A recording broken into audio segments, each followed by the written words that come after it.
We got a welterweight matchup between Donchenko coming in at minus 525 going up against Theodore Berggren, who comes in at plus 410. Now, starting off on the Donchenko side of things, he brings in a pretty stellar 13-2 record, but the guy's been absolutely killing it as of late. However, some people would be very surprised, myself included, the fact that he had to go 15 minutes with Alex Morono last time around in a fight that I believe was Morono's last fight. I believe that was his retirement fight, but he got 10-8'd by two judges on the in the first round, with Donchenko absolutely unleashing big shots on him. But once Donchenko realized that Morono wasn't going anywhere, he started to settle into the fight a little bit more and was still able to beat him pretty thoroughly over the last 10 minutes.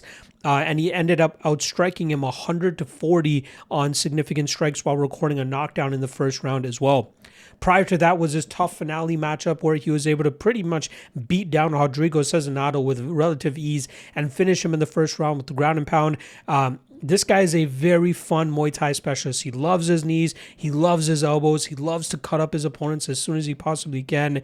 And he's done a great job in terms of working on his defensive grappling so he can keep fights in the stand-up realm where a lot of opponents often have a lot of issues dealing with his style.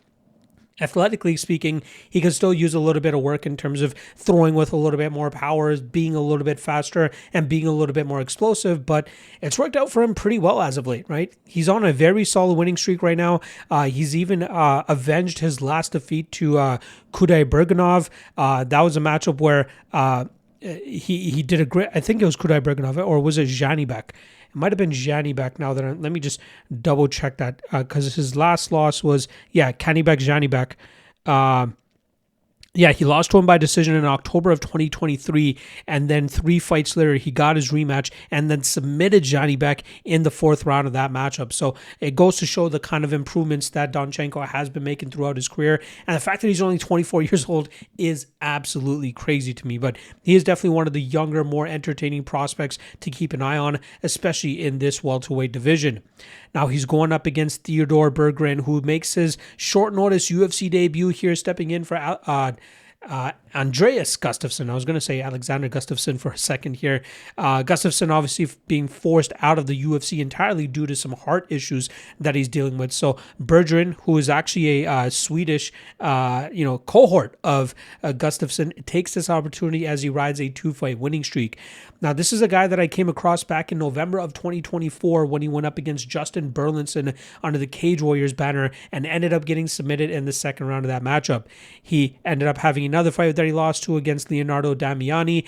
Tough fight for him there, but he's managed to battle back with 2 straight knockout victories, showcasing his aggressive striking style and also showcasing that he can get wins outside of the first round.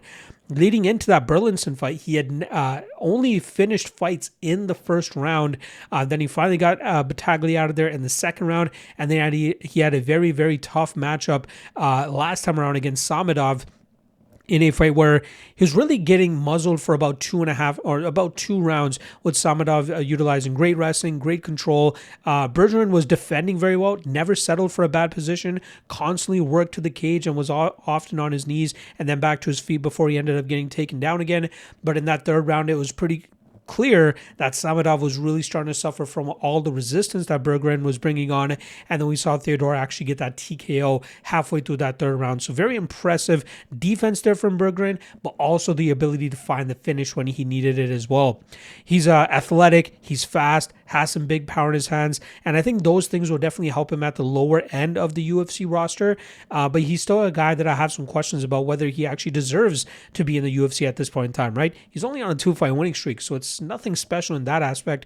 And in terms of what I've been seeing on the regional scene, there's really nothing that jumps off the page about him that makes me say, hey, the UFC needs this guy in the UFC. But he's taken advantage of a big opportunity here. He has the athletic capabilities to make something happen, but they're doing him a disservice here by putting him into a very tough spot as he takes on Donchenko.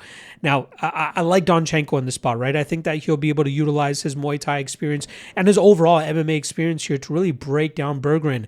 Berggren has a bit of an athleticism advantage, which could help him land some big shots on Donchenko. But from what I've been seeing, Donchenko has an ironclad chin, and this guy is very, very difficult to finish. He's actually never been finished, and he's faced some pretty good competition throughout his career. So I'd be surprised if Berggren is the first guy to get the finish here over Donchenko. But I think Donchenko will slowly walk down Berggren, get into the clinch, land his elbows, land his combinations, and I think he'll eventually find a TKO here. Going into this, I really thought I'd be big on that chalk on Donchenko, but coming out of it, I got to give Berggren a little bit of respect because of the athleticism he brings. So I don't know if I'll get in on that chalk. I'll try to see if there's any props that I can jump on here that intrigue me enough. But as of right now, my official prediction is going to be Donchenko, and Donchenko by TKO.